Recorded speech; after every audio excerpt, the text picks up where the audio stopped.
രോമാഞ്ചത്തിനു ശേഷം ജീത്തു മാധവൻ സംവിധാനം ചെയ്ത ചിത്രമായിരുന്നു ആവേശം.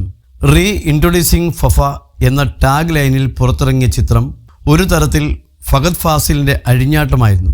രംഗൻ എന്ന ഗുണ്ടാ നേതാവായാണ് ഫഹദ് ചിത്രത്തിൽ തകർത്താടിയത്.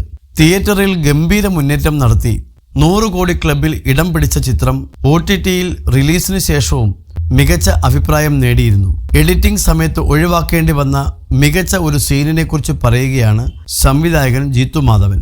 കയ്യടി കിട്ടുമെന്ന് ഉറപ്പായിരുന്ന സീനാണെന്നും ഒഴിവാക്കുന്ന കാര്യം പറയുക പോലും ചെയ്യാതെയാണ് എഡിറ്റർ വിവേക് ഹർഷൻ അത് ഒഴിവാക്കിയതെന്നും ജീത്തു പറയുന്നു. രേഖാ മേനോനുമൊത്തുമുള്ള അഭിമുഖത്തിൽ സംസാരിക്കുകയായിരുന്നു ജീത്തു. തിയേറ്ററിൽ കാണിച്ചിരുന്നെങ്കിൽ കയ്യടി കാരണം അടുത്ത സീനിലെ ഡയലോഗുകൾ കേൾക്കാൻ പറ്റില്ലെന്ന് ഉറപ്പുണ്ടായിരുന്ന ഒരു സീനുണ്ടായിരുന്നു. അത് കളയേണ്ടി വന്നതിൽ വിഷമമുണ്ട്. പക്ഷേ ഒട്ടും മനസ്സലിവില്ലാത്ത ഒരാളാണ് എഡിറ്റ് ചെയ്യാനിരിക്കുന്ന വിവേക് ഹർഷൻ.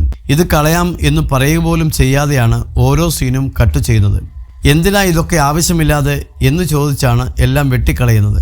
ഏതെങ്കിലും ഒരു സീൻ തിരിച്ചു വെപ്പിക്കണമെങ്കിൽ നമ്മൾ കാല് പിടിക്കണം. എന്നാലേ മനസ്സലിവ് തോന്നി തിരിച്ചു വെക്കുകയുള്ളൂ. ഒരു കണക്കിന് നോക്കിയാൽ അതൊക്കെ നല്ലതാണ്. കാരണം സിനിമയുടെ ഫ്ലോ പോവാൻ പാടില്ലല്ലോ. അത് കൃത്യമായി അറിയാവുന്നത് കൊണ്ടാണ് ആ സീനൊക്കെ ഡിലീറ്റ് ചെയ്യുന്നത്. കരുണയില്ലാത്ത എഡിറ്റർമാരാണ് മലയാള സിനിമയുടെ ഐശ്വര്യം എന്ന് ജിത്തു പറയുന്നു.